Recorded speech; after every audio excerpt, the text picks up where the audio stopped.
Impossible! William, that can't be done. Switch the medicine with that.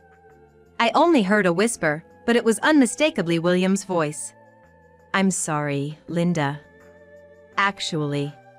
The next day, Mary confessed something to me. I was shocked and at the same time, resolved. I must protect Mary at all costs. And William, I will never forgive you. My name is Linda. A 55-year-old housewife. Recently, my only son John got married, and I felt at ease. My husband William and I are the same age. Guess we need to start thinking about our retirement, huh? We would laugh about it. John used to live alone in an apartment about a 5-minute drive from our house. It was a studio apartment. So, after getting married, the newlyweds moved to a bigger apartment. Their new place was even closer to us, just a 10-minute walk away. William and I thought, it's comforting to have John so close. But I felt a bit uneasy. Being so close to the house means we need to be careful not to overstep boundaries. I was warned by a friend before. At this age, most of my friends have become mother-in-laws just like me. And from them, I got various pieces of advice. The most shocking was about sons' wives. People have two sides. Just because she smiles in front of you doesn't mean she's happy. My friend said in a serious voice. In essence, don't be fooled by the superficial smiles of sons' wives. No one wants to doubt the smiling face of their son's wife. But my friend's words were convincing. In fact, this friend got along well with her daughter-in-law, meeting up frequently. She was like a real daughter to me. She'd often say. However, it turned out the daughter-in-law had been forcing herself to accommodate herself to her mother-in-law. One day, her pent-up frustrations exploded, and she got angry. They almost broke off their relationship, but somehow they managed to calm things down. At the end of the day, we're strangers. A proper distance is crucial. I remember the tired sigh and the lonely look on my friend's face. Mary, who married John, is a really nice girl. Always smiling and great at listening to others. Truly adorable. I wondered how such a nice girl ended up marrying John. When I visited the apartment, Mary greeted me with a smile. Furthermore, feel free to visit anytime, she said. I want to believe there's no lie in her words or smile. But taking everything she says at face value and imposing could be dangerous. To get along with a son's wife, such caution is necessary. By being cautious, we maintained a good relationship. We meet only when invited by the couple. We also refrain from contacting them unless necessary. It feels a bit lonely, but thanks to this, we've been able to get along without any issues.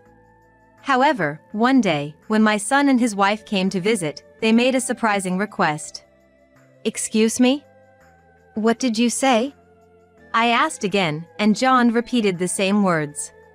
That's right, I've been assigned to work overseas, so we want Mary to stay here with you. John had been on business trips abroad before. But this was his first long-term assignment. Upon asking, it turns out the duration is at least 2 years. And it might extend beyond that. 2 years? Is it okay for a couple to be apart for so long? Wouldn't it be better for Mary to go with you? Mary has her job, and I'll be busy abroad. It's safer for her to live with you guys than alone in a foreign country. John looked to Mary for consent, and Mary nodded with a smile. Really? We don't mind, but if we can support our son and his wife, that would be wonderful. But, is this really what Mary wants? Living with us, the in-laws, might be less comfortable for her than following John abroad. If Mary's parents were around, maybe she could have relied on them, but both of Mary's parents have passed away. But why can't she just live on her own? The apartment is close, and of course, we'd be happy to help if anything happens. There's no need to live together unnecessarily. Thinking it would be better for Mary, I suggested this to the couple. But, for some reason, that won't work, Mary immediately said. Mary has some bad memories from the past, and she can't live alone. Mary nodded. Is that so? I'm sorry for not knowing. No, it's fine. Then, living together might be the only option. At that moment, William, who had been silently observing, said, If that's the case, she should stay with us. There's no need to hesitate. Mary is our daughter now. William smiled at the couple. Besides, he added, I often come home late from work. It'd be better for Linda to have Mary around than to be alone. True, William doesn't start work early, but he often comes home late. It's reassuring not to be alone at such times. Yes, if Mary is okay with it, let's live together happily. Indeed, there are benefits to living together. Not only drawbacks. And unlike me, a housewife, Mary has a job. We won't always be together. Maybe we could make it work. Thank you. I'm looking forward to it. Us too. And so, Mary began living with us. I was nervous about living together, but Mary was indeed a good person. Linda, good morning. Would you like to join me for breakfast? When I woke up, there were delicious-looking scrambled eggs, sausages, and soup on the table. Oh, thank you. I'm so happy to have someone cook for me, it's never happened before. But, it must have been a lot of work. No, I was making some for myself anyway. I hope it's good. Let's eat. Yes, it's delicious. I'm glad. Mary has a job, so I did most of the housework. But Mary never dumped everything on me. Instead, she actively helped with the chores. John really has an eye for people. Marrying someone as wonderful as Mary, he's a lucky guy. I looked to William for confirmation. Indeed. And he smiled. Living together seemed problem-free.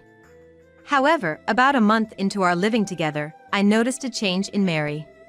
She still did housework between her job duties but started to stay in her room unusually often. After meals, she'd head straight to her room and not come out until morning. Even in the morning, she used to have breakfast with us, but now she'd leave for work before we even woke up. Did I do something to make her dislike me? It's lonely.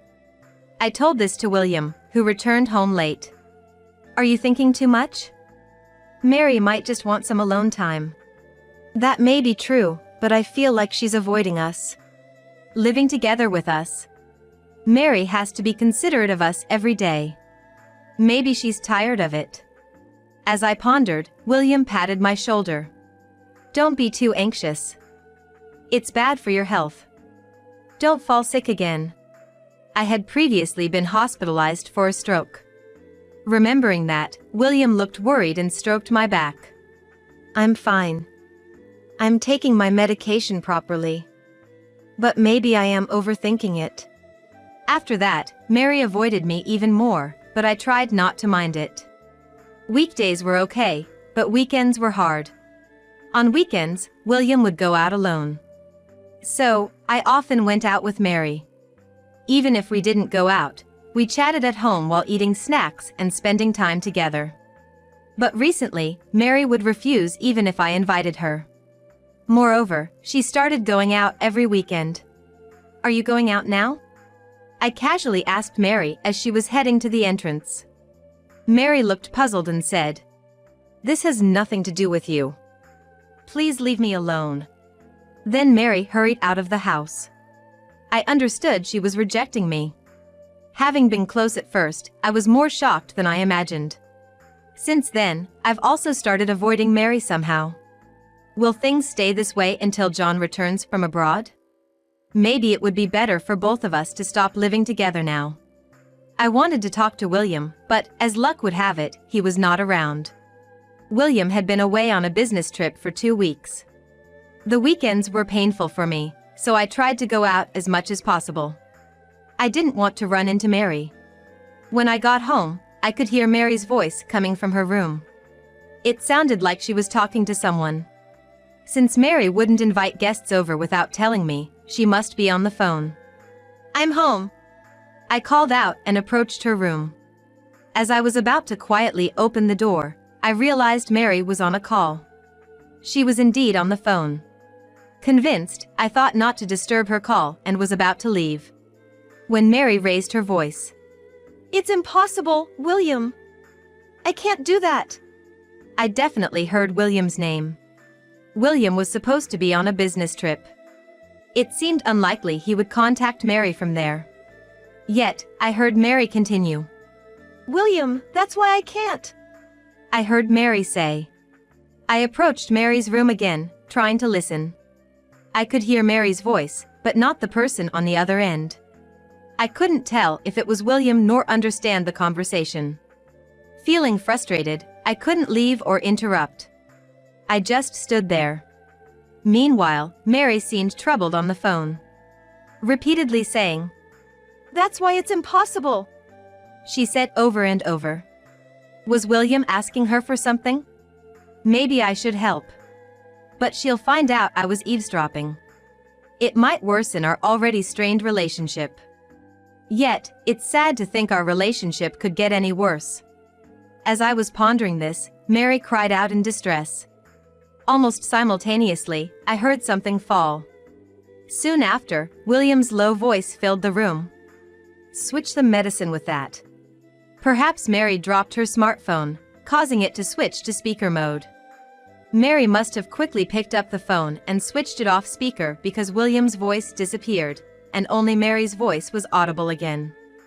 After that, "I understand," Mary said, then fell silent. She must have ended the call. I took a deep breath, quietly returned to the entrance.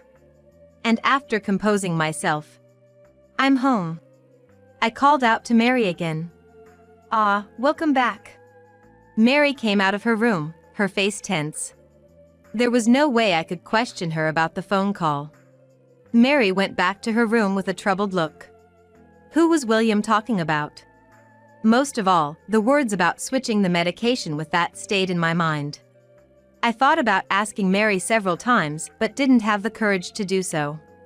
Had William and Mary been in contact without my knowledge all this time? William's tone during that moment was far from his usual demeanor. Such a commanding tone, not just towards Mary, but he wouldn't even use it with me. What if Mary was betraying me? Or, what if William was threatening Mary? I couldn't sleep that night. The next day, rubbing my sleepy eyes, I was drinking water in the kitchen when Mary woke up. "Good morning, Mary." My voice was hoarse from lack of sleep. But Mary's voice sounded even less energetic. "Good morning," she said, looking down, in a barely audible voice.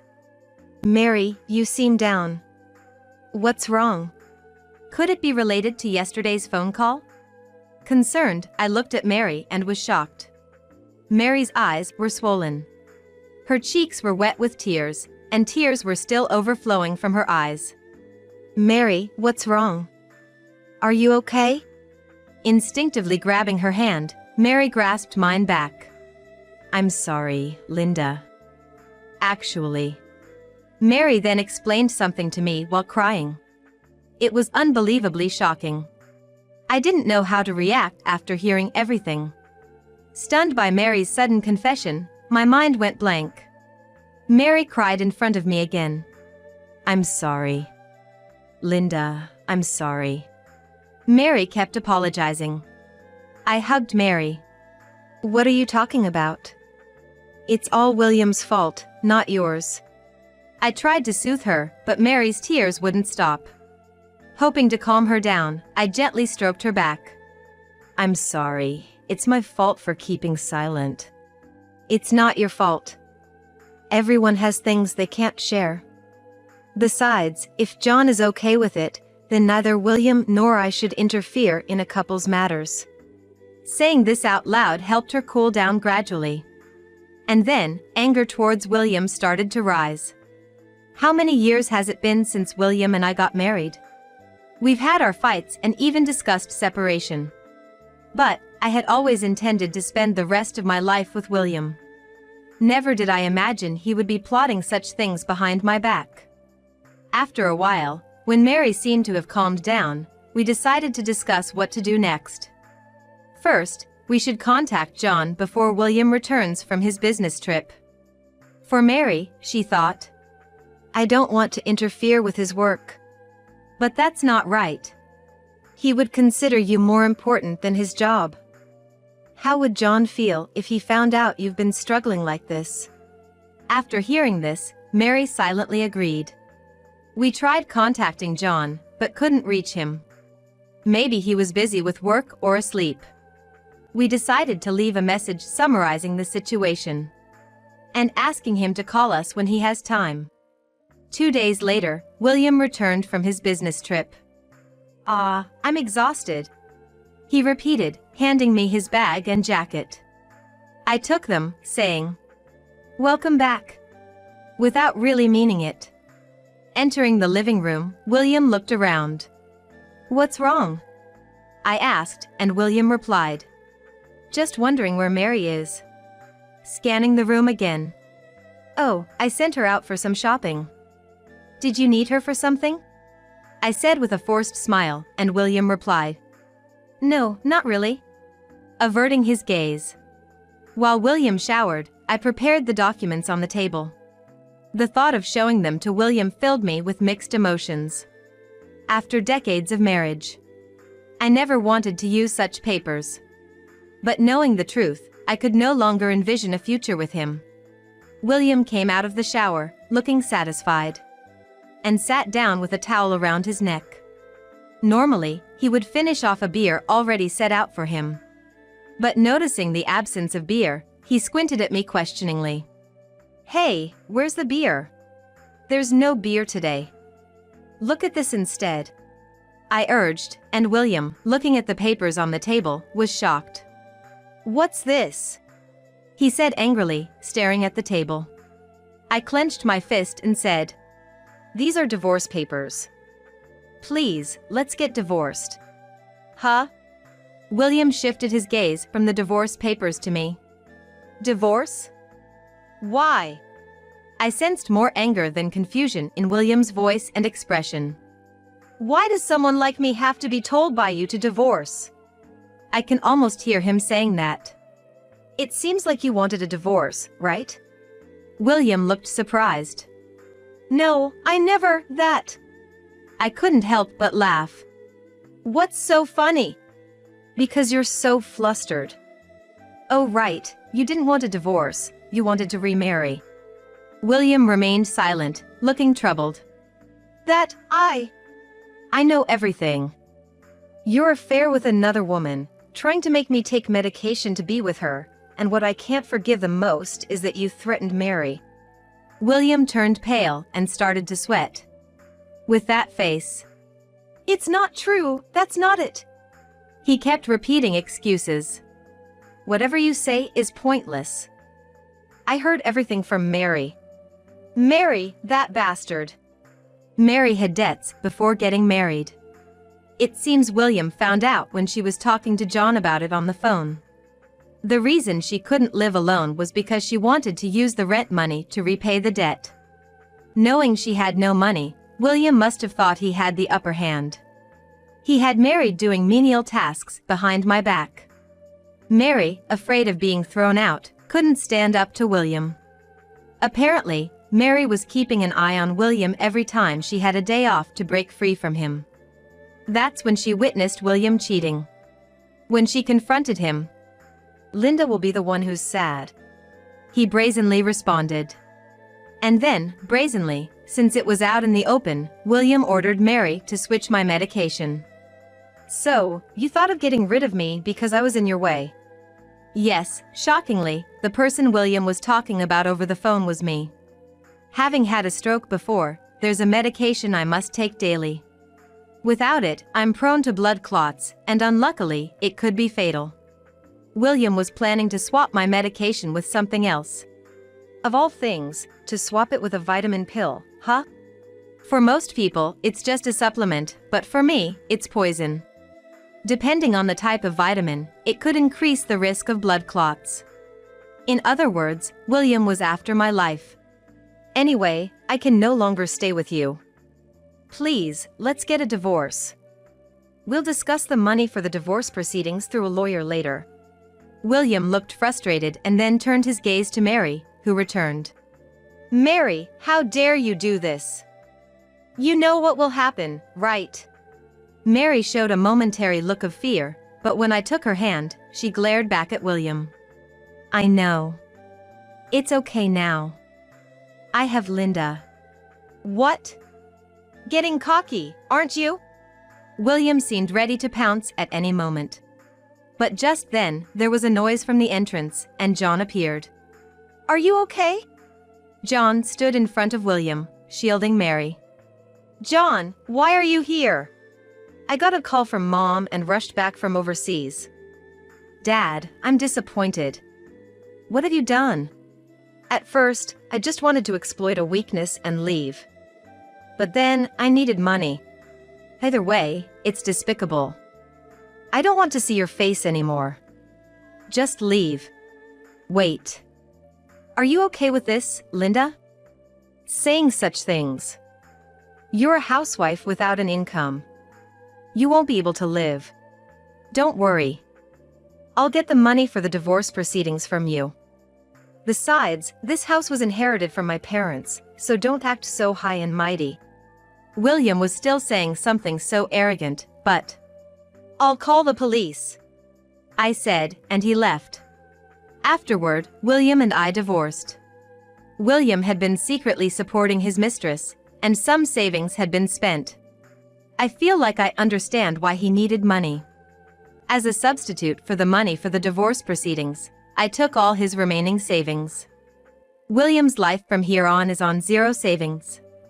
Relationships broken off by his son, it's going to be quite hard. Whether his mistress will stick with him through this kind of life is questionable, but I couldn't care less. John went back to work the day after everything was settled. Mary and I are still living together. I repaid Mary's debts with the money I got from William. My son and his wife wanted to repay it themselves, but considering the interest rate, it seemed wasteful. Since it was William's money anyway, I wanted to use it up quickly. The regular meals between my son's wife and I are now my greatest joy. We want to keep getting along well until John returns home.